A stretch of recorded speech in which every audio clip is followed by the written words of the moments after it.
E aí, tudo certo? Hoje a gente vai mergulhar nas ideias de um pensador lá do século VII para tentar resolver um problema que é a cara do século XXI. Vamos dar uma olhada no protocolo dele como se fosse uma espécie de biohack para a alma.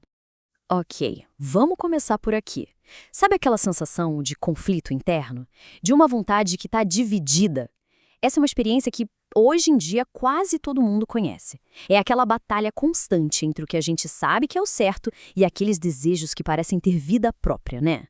Hoje em dia, a gente usa termos como ansiedade, estresse, falta de foco, mas São Máximo Confessor, que foi uma das mentes mais brilhantes da sua época, deu um diagnóstico bem diferente. Para ele, o problema não vinha de fora. Era uma fratura interna, uma verdadeira fragmentação da nossa alma. E o mais interessante é que Máximo não só deu um nome para o problema. Ele foi muito mais fundo e identificou a causa raiz. Ele chamou essa causa de a mãe de todas as paixões, ou, como a gente poderia dizer hoje, a mãe de todas as neuroses. E essa causa raiz se chama filautia. Mas atenção aqui, isso não tem nada a ver com autoestima saudável, tá? É um amor próprio distorcido.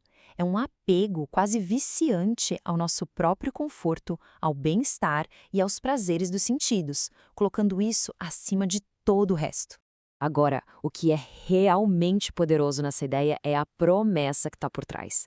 Máximo está dizendo que se a gente resolver essa questão central, a filáutia, todo o resto, a raiva, a tristeza, a cobiça, tudo isso fica muito mais fácil de lidar. É como cortar o mal pela raiz, sabe?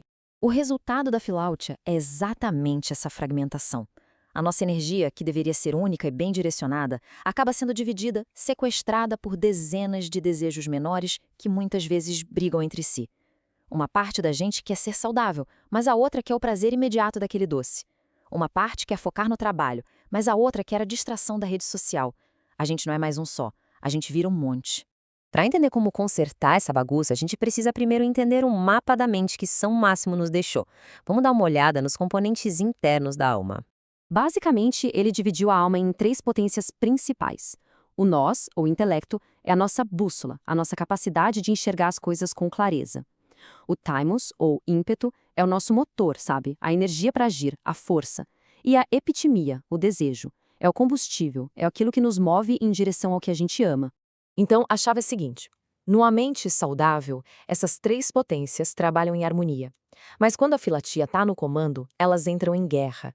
O desejo começa a buscar prazeres imediatos e sem sentido. O ímpeto se transforma em raiva, em frustração quando esses desejos não são atendidos. E o intelecto, a nossa bússola, bom, ela fica toda embaçada, incapaz de guiar a gente para algum lugar. Certo, esse foi o diagnóstico. Agora vamos para a parte boa, a solução. Máximo não só descreveu o problema, ele deixou um protocolo bem claro, bem prático, para reunificar essas potências e restaurar a ordem interna. Esse protocolo tem três passos que são fundamentais: vigilância, a reorientação do desejo e, por último, alcançar um estado que ele chama de apateia, ou despaixão. O primeiro passo é a vigilância, ou nepsis, em grego. É, na essência, a prática da atenção plena. É aprender a observar os próprios pensamentos sem ficar julgando, sabe? Criando um espaço precioso entre o estímulo e a nossa resposta. O objetivo é pegar aquele pensamento semente, aquela primeira faísca de raiva ou de cobiça, antes que ele cresça e vire uma paixão que domina tudo. E essa citação dele ilustra o poder desse passo de um jeito brilhante. A paixão descontrolada não é inevitável. Máximo está nos dizendo que o nosso intelecto, o nous, pode agir como um porteiro na nossa mente, decidindo o que entra e o que fica do lado de fora. O segundo passo é simplesmente genial. Ele não diz pra gente matar o desejo, até porque isso seria impossível. Ele diz pra gente reorientar o desejo. Em vez de gastar essa energia poderosa com prazeres que somem rápido e com distrações, a gente deve canalizar tudo isso para um propósito maior. É basicamente trocar a dopamina barata para uma alegria mais profunda e que dura muito mais. E isso nos leva ao passo final do protocolo, a apateia ou despaixão.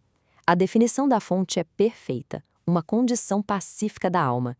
É muito importante frisar, isso não é apatia, não é falta de sentimento. Pelo contrário, é um estado de estabilidade, de paz interior, um lugar onde a gente não é mais um joguete das nossas próprias emoções. É crucial entender bem isso. A apatia não é sobre se tornar uma pessoa fria, sem emoções. É exatamente o oposto. É alcançar um nível de maestria em que as emoções não nos controlam mais. É a verdadeira liberdade de não ser escravo de cada impulso que aparece na nossa frente.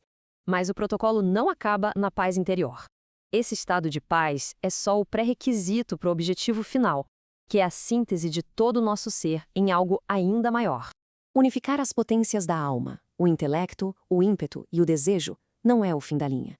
É o que nos prepara para o verdadeiro propósito da vida, pelo menos segundo São Máximo. E aqui está a conexão final. O estado de apatia, essa liberdade, essa paz interior, é o solo fértil de onde brota o amor perfeito. A paz não é para ser guardada para si, ela deve ser transformada em outra coisa. Uma pessoa que está verdadeiramente integrada com suas potências alinhadas, naturalmente direciona essa energia unificada para fora. A saúde mental e espiritual completa se manifesta como amor e compaixão, como um serviço ao próximo. E, no fim das contas, essa análise toda nos deixa com essa pergunta para refletir. Talvez a batalha interna não seja sobre esmagar nossos impulsos, mas sim sobre entender a energia deles e direcioná-la com sabedoria para aquilo que realmente importa.